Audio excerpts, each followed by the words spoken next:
La reconquista rusa de Cuba. Rusia vuelve a conquistar Cuba. ¿Cómo están, amigos? Bienvenidos a Noticias Importantes. Esperamos sus opiniones en los comentarios.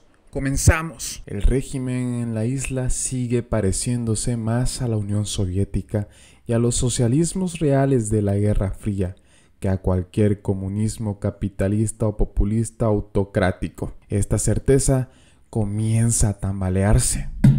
Desde la desintegración de la Unión Soviética hace más de 30 años, académicos de ciencias sociales dentro y fuera de Cuba han discutido qué tipo de transición tendría lugar en la isla. Algunos vieron condiciones para una transición democrática, otros observaron que el tránsito se produciría hacia alguna modalidad autoritaria y otros más señalaron que el desplazamiento sería mínimo entre una preservación del antiguo régimen y la incorporación de elementos posttotalitarios. Al cabo de 3 décadas, parece claro que ha predominado la tercera variante. En estos 30 años, el régimen cubano, en su diseño institucional, sus políticas públicas fundamentales, ha adoptado los modelos de sus grandes aliados internacionales, Venezuela, Rusia, China o Vietnam. Su sistema sigue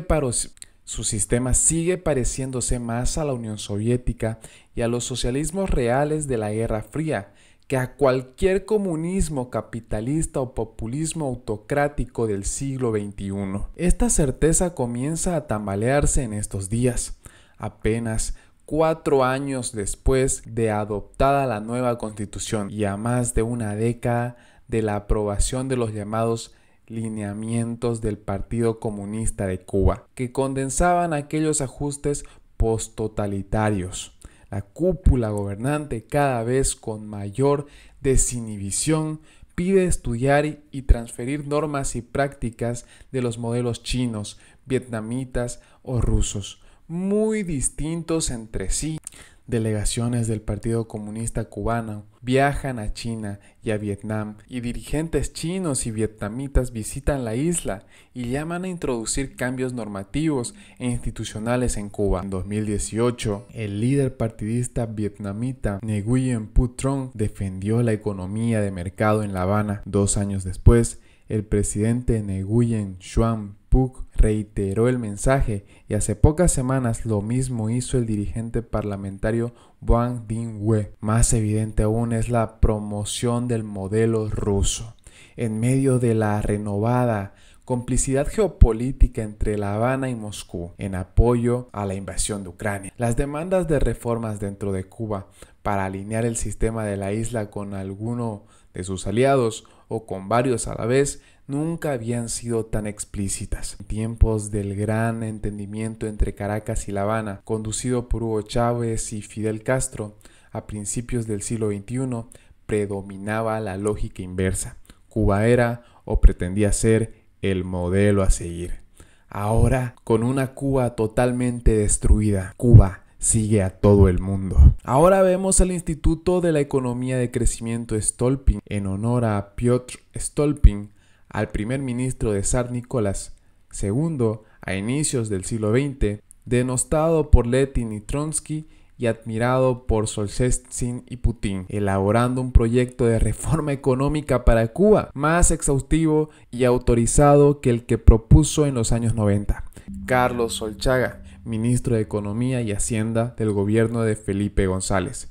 De acuerdo con Boris Titov, directivo del Instituto Stolpin, comisionado presidencial para los derechos de los empresarios y flamante presidente del Foro Económico Empresarial Cuba-Rusia, es indispensable que en Cuba se realicen cambios legislativos para que la reforma rusa de la economía cubana pueda ser implementada en la isla. En días recientes, el viceprimer ministro Dmitry Chernyshchenko reiteró algo parecido en La Habana. La hoja de ruta de la nueva cooperación empresarial con Rusia requerirá de cambios en la legislación de Cuba. Lo poco que se sabe de ese proyecto de soluciones integrales a los problemas de Cuba, en palabras del presidente Miguel Díaz-Canel, es que además de energéticos, facilitaría el suministro de trigo ruso, entregaría tierras en usufructo a compañías rusas, desarrollaría la importación de insumos para las pequeñas y medianas empresas cubanas y aumentaría la afluencia de turismo ruso a la isla,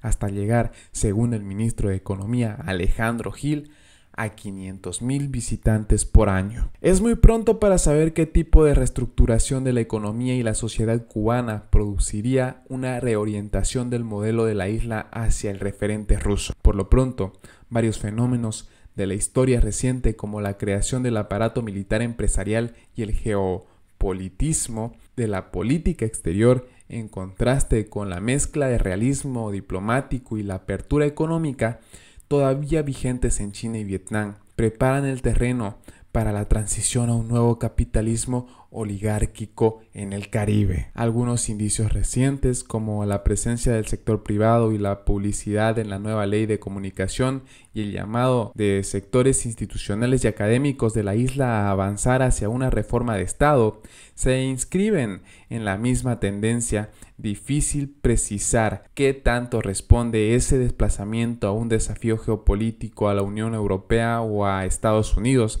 para que reflexibilicen sanciones, a razón de no quedar rezagados en el reparto de intereses en la isla, o en un intento de reforzar los vínculos de Moscú en América Latina y el Caribe, en medio del rechazo global a la invasión de Ucrania. Lo cierto es que, a diferencia de Venezuela o Nicaragua, ninguno de los gobiernos aquí mencionados, el ruso, el vietnamita o el chino, buscan atizar sus conflictos con Occidente a través del acercamiento a Cuba. Al revés, como ha reconocido el propio Putin, la transición capitalista autoritaria que esos gobiernos promueven en la isla encontraría su desenlace más ventajoso en un escenario de recuperación de la estrategia de normalidad diplomática desde Washington o Bruselas, solo que en cualquier variante de normalidad que apliquen, ni Estados Unidos ni la Unión Europea renunciarán a la agenda de derechos humanos y promoción de la democracia. Patria y vida, mis hermanos. Y bien amigos, así vamos terminando las noticias importantes del día de hoy.